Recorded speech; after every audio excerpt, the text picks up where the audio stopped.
Não há como negar, a crise climática está a forçar-nos a todos a mudar, não importa onde vivemos.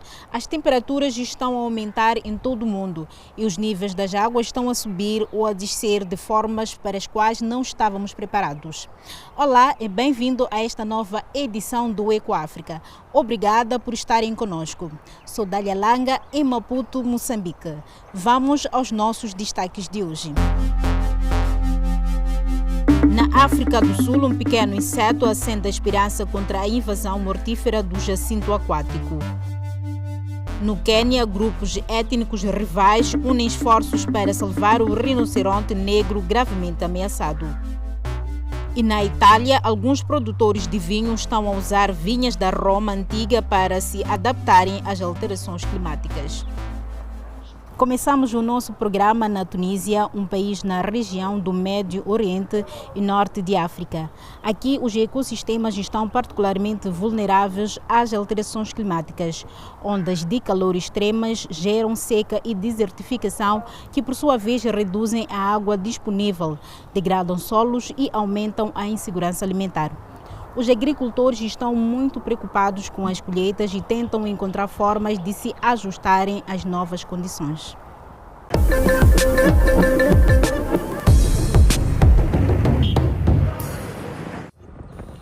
Mais uma vez, um campo de trigo perto da cidade de Genduba está a arder. O Vale Madjede, no nordeste da Tunísia, é uma das regiões mais férteis do país. E o trigo é uma das culturas mais importantes.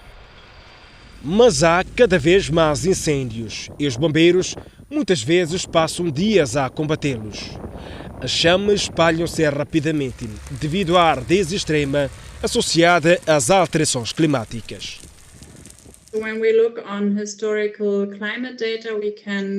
Se analisarmos dados climáticos históricos, podemos ver claramente que as temperaturas subiram desde o início do século XXI e temos agora, em termos gerais, mais de 1,2 graus acima dos níveis pré-industriais. É o que está a acontecer também no norte de África e na Tunísia.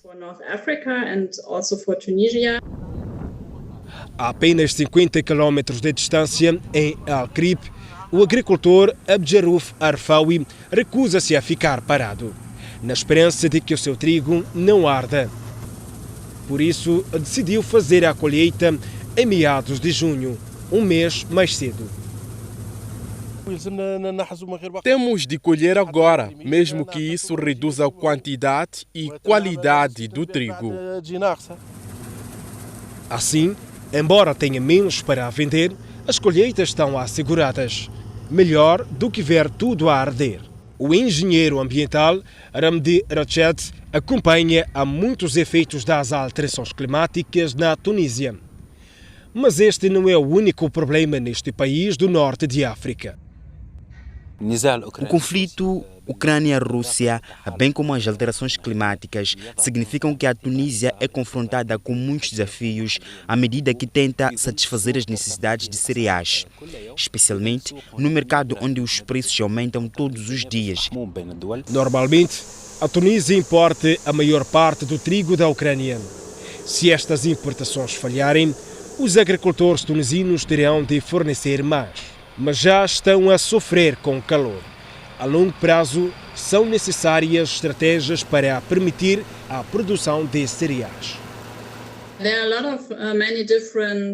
Há muitas abordagens diferentes, medidas de adaptação que podem ser tomadas. Por exemplo, poderiam utilizar tecnologias de poupança de água, como a irrigação por gotejamento, que é sempre bastante dispendiosa. Mas existem subsídios para este tipo de tecnologias, até na Tunísia.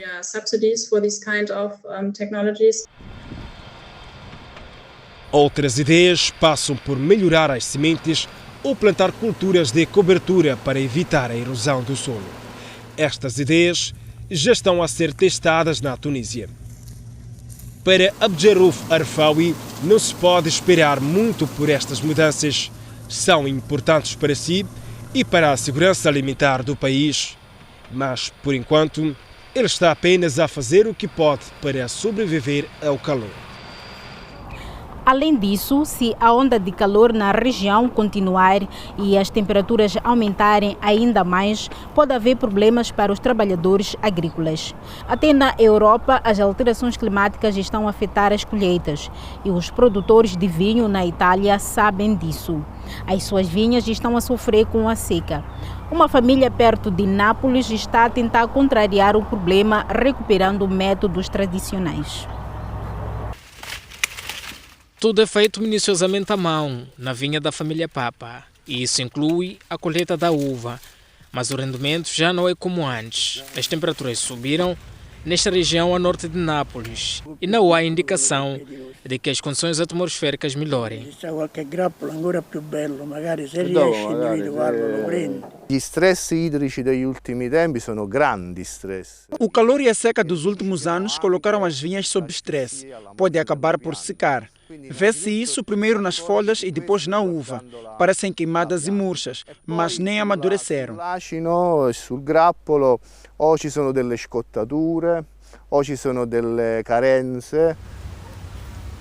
As uvas acabam por apodrecer, mostrando que as alterações climáticas estão a levar a viticultura ao limite. A família Papa tem combatido a seca com meios tradicionais. Permitem que as ervas dainhas cresçam entre a vinha para manter a umidade no solo.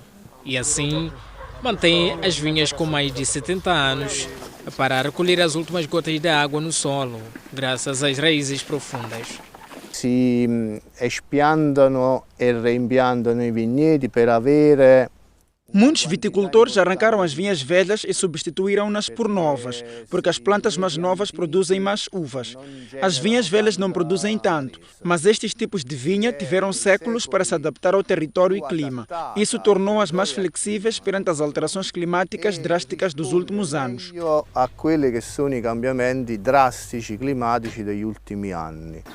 Esta abordagem pode ser útil para pequenos viticultores, como Antônio Papa. Mas para garantir que haja colheitas nos períodos de seca, os grandes produtores vão mais longe.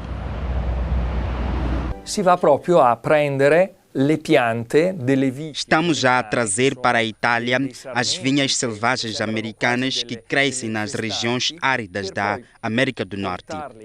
Criamos híbridos, cultivamos as novas plantas a partir das suas sementes e uma vez que eles florescem, podemos cruzar o seu material genético com outras vinhas. Prelevamento del materiale genetico e iniziare proprio l'incrocio. É preciso um trabalho meticuloso no laboratório para criar esses híbridos genéticos. As novas variedades resultantes são testadas em todo o país e enxertadas nas variedades de uva italiana. Um hectare de videira convencional precisa de cerca de 82 mil hectolitros de água por ano. Um hectare com a raiz enxertada precisa de apenas 60 mil hectolitros. É uma revolução. Isso significa um quarto a menos de consumo de água. Antônio Papa também está interessado em experimentar esta novidade, mas este vinicultor está atento à história e às suas lições. Ao lado das suas vinhas estão ruínas de antigas vilas romanas. La tecnologia deve servire per meglio chiarire e parlarci. A tecnologia moderna deve ajudar-nos a entender melhor as antigas tradições, mas não substituir este conhecimento antigo. Precisamos de regressar aos antigos valores para chegar a uma agricultura que consuma menos recursos e ao mesmo tempo produza um vinho que esteja em harmonia com a terra. C'è un impatto e soprattutto un vino che risponda delle caratteristiche ambientali di questi luoghi. O Império Romano caiu há muito tempo, mas o vinho e o conhecimento persistem. É isso que os viticultores estão prontos para se adaptarem e poderem continuar a tradição, apesar do calor e da seca. Pequenas e feitas de plástico, estas saquetas até podem ser úteis, mas vão parar rapidamente ao lixo. Traçamos o percurso de uma saqueta desde a origem das matérias-primas ao seu fim num contentor de lixo. Descobrimos por que é que o número de saquetas está a crescer, porque são tão lucrativas para as empresas e tão desastrosas para o nosso planeta. Mais informações em inglês, dw.com/plastic.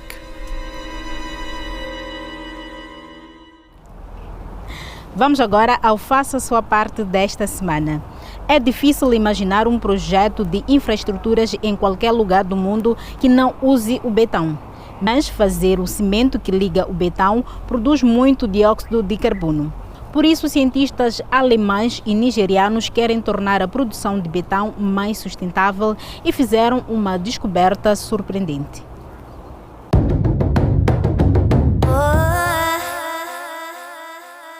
O setor da construção está em forte crescimento em África. O continente usa tanto betão para construção como a Europa, mas fazer o cimento que liga o betão produz muito dióxido de carbono, até 10% das emissões mundiais de CO2. Cientistas da Alemanha e da Nigéria estão a estudar alternativas. Estão a realizar experiências com restos de plantas locais, como as cascas de mandioca, que são incineradas a determinadas temperaturas. Da cinza, desenvolvemos produtos semelhantes ao cimento. Podem ser usados em vez dos aglomerantes de cimento vendidos nos mercados locais. Isso reduziria a pegada de carbono. Usar cimento à base de plantas é uma alternativa amiga do ambiente. Além da fonte limitada de lixo orgânico que pode ser aproveitado, o fabrico de ecobetão sustentável é também muito mais barato. Pode até ser mais estável e duradouro que o betão convencional. Os cientistas esperam ver o primeiro edifício de betão de mandioca ser construído este ano no campus da Universidade de Lagos. Gostou do programa? Conte-nos se também está a fazer a sua parte. Visite a nossa página dw.com/português e siga a hashtag DoingYourBit. Faça a sua parte. Nós partilhamos as suas histórias. O que guaxinins, lagostins e algas assassinas têm em comum? São todas espécies invasoras transferidas dos habitats naturais para novos ecossistemas, de propósito ou por acidente. Vamos agora à África do Sul, onde uma planta aquática da América do Sul se tornou uma praga verde, mas há uma solução. Em vez de águas cristalinas, uma massa verde. O problema na barragem de Hartbeespoort, no norte da África do Sul, tem vindo a crescer há décadas. O lago está coberto de jacintos de água, uma planta da América do Sul que obstrui as águas em várias partes de África. Esta planta invasora cresce rapidamente e as consequências ecológicas são dramáticas. O combate à planta tem sido difícil. O jacinto de água é uma das ervas daninhas aquáticas mais problemáticas do mundo. Está aqui desde os anos 70 e é um problema enorme. Tentaram removê-lo manualmente e com herbicidas, mas continua a ser um enorme problema, porque pode cobrir até 40% da superfície da barragem.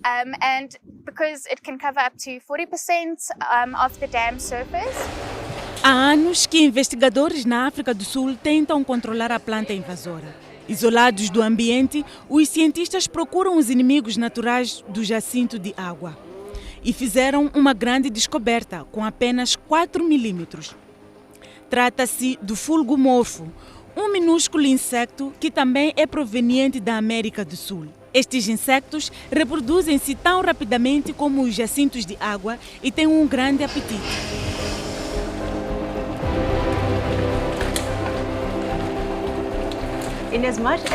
É um desafio criar estes fulgomorfos. Temos registros de cada inseto que produzimos nestas instalações.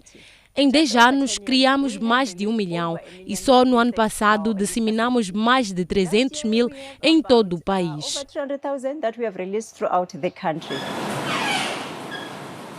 Este processo não está isento de perigos. Há exemplos em todo o mundo de espécies utilizadas para este fim que se tornaram elas próprias pragas. Uma das maiores preocupações que temos no controle biológico é que o inseto que disseminamos pode alimentar-se de outras espécies vegetais. Por isso, mitigamos esse risco aqui, testando estes insetos numa variedade de espécies, incluindo plantas nativas e cultivadas. É crucial porque, uma vez libertado o inseto, não o podemos recuperar.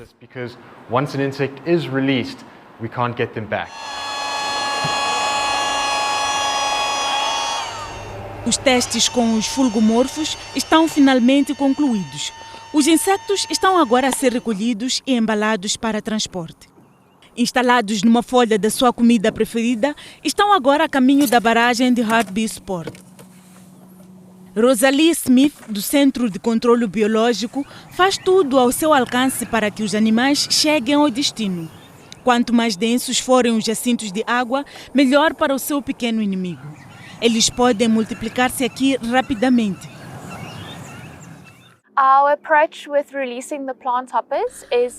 A nossa abordagem com a disseminação dos fulgomorfos é usá-los como herbicidas naturais. O maior número possível de disseminações no início do verão permite que a população se desenvolva rapidamente. Isso permite-lhes danificar a planta o mais rapidamente possível para que não se possam expandir na barragem.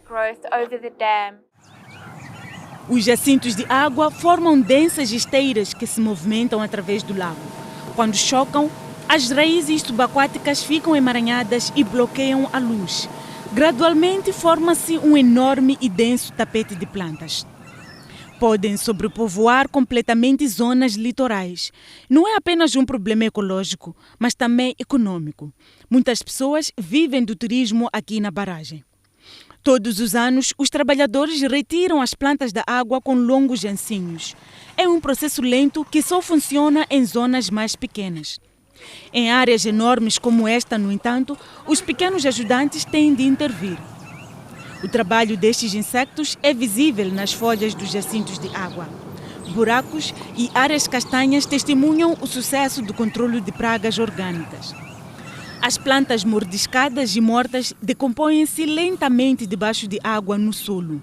Também podemos vê-las do espaço. Em 2 anos, o crescimento na barragem diminuiu de 40% para apenas 5%.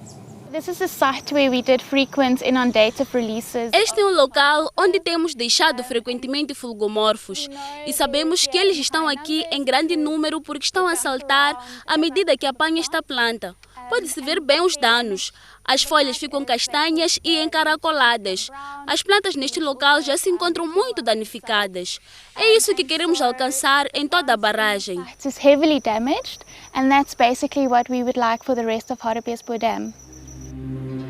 À luz da noite, é possível ver bem o sucesso da operação. Enxames de insectos voam sobre os jacintos de água. No entanto, esta planta provavelmente nunca irá desaparecer totalmente. Mesmo assim, já reapareceram grandes quantidades de águas cristalinas na barragem de Hartbeespoort desde a introdução dos insectos. Este resultado promissor pode fazer com que estes insectos sejam utilizados noutras águas infestadas. De pequenas criaturas que travam pragas de plantas para um dos 5 grandes de África, o rinoceronte ameaçado gravemente de extinção. Apesar disso, a Namíbia e a África do Sul legalizaram a caça de rinoceronte em algumas áreas. Noutros países africanos são muitas vezes caçados de forma ilegal e há quem ganhe dinheiro com a venda dos chifres. Mas há esperança. Vamos até ao Quênia, onde uma iniciativa privada tenta proteger os animais, envolvendo a comunidade local. Aproximar-se de um rinoceronte pode ser fatal, mas para a guarda florestal Salomé Lamalacia não há problema. Ela criou Luigipo desde a infância, alimentando-o com um bebeirão depois de a mãe o abandonar há 6 anos. O meu relacionamento com ele é como mãe e filho. Eu trato-o como meu filho. Cuidei dele, criei-o. Sou eu quem entende todos os seus problemas. Quando ele fica doente, eu sou a primeira a saber. Até a erva que lhe damos, às vezes ele rejeita e eu tenho de procurar outra para alimentá-lo. Cuido de tudo que lhe diz respeito.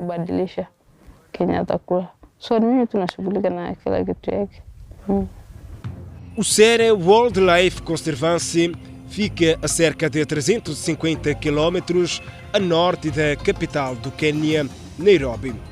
O elemento central é o Santuário Serra Raino, uma área protegida que acolhe rinocerontes negros seriamente ameaçados. Existiam mais de 100 mil em todo o mundo. Agora são apenas 5 mil. O santuário tem 20, incluindo Luijipo, que será libertado na natureza. A área já foi uma zona de caça, mas agora há menos problemas porque guardas florestais como Salamela Malacia patrulham o local dia e noite. Alguns estão equipados com armas automáticas. Hoje está tudo tranquilo. Os guardas florestais tentam descobrir onde os rinocerontes gostam de se reunir e monitorizam o seu estado de saúde. Ao acordar de manhã, devemos procurá-los e saber onde estão, certificando que estão bem. A presença dos guardas já teve resultados. Desde que o sistema foi criado em 2015, o santuário não perdeu um único rinoceronte. Esperamos que aumentem em número para que possamos fornecer rinocerontes a outras unidades de conservação, porque temos muitos. A saúde deles é boa e eles continuarão a crescer. A comunidade local também está a beneficiar. O Sere foi fundado em 2001 para resolver conflitos entre grupos étnicos, envolvendo-os num projeto conjunto. O Sera foi iniciado porque esta área não estava a ser usada apenas pelas comunidades locais, mas também por pastores de outras comunidades. Isso significa que era uma área de disputa. Então, começamos o projeto para promover a segurança entre as comunidades que partilham fronteiras.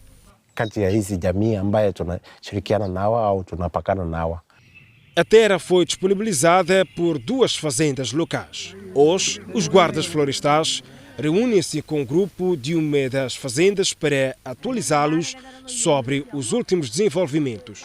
Os fazendeiros também estão envolvidos na tomada de decisões. 60% das receitas do turismo vão para a comunidade. As unidades de conservação são importantes porque ensinaram à comunidade o quão importante é proteger a vida selvagem. Antes, eles não sabiam, mas agora podem ver a importância e o valor da conservação.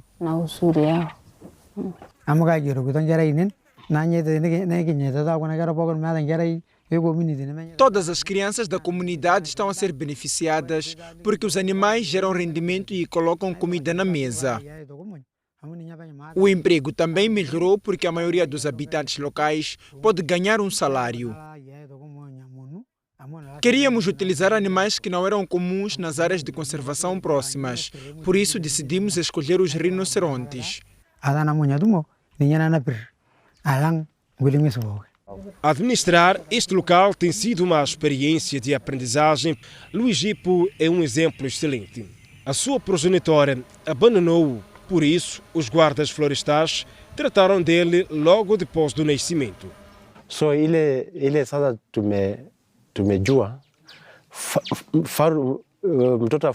Aprendemos que quando um bezerro nasce, devemos observá-lo de longe. Não devemos aproximar-nos, mas esperar até sabermos mais sobre o sexo do bezerro e outros detalhes. Foi isso que aprendemos. Apenas observar à distância e certificar que o bezerro e a mãe estão bem.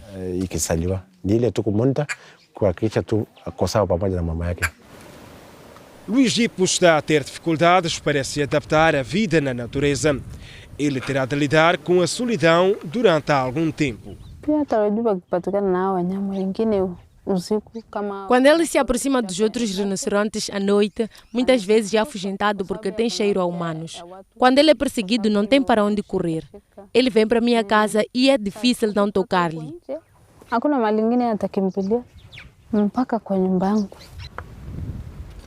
Mas Salomé Lamalacia está confiante de que não demorará muito até ele ser capaz de se desenrascar sozinho na natureza.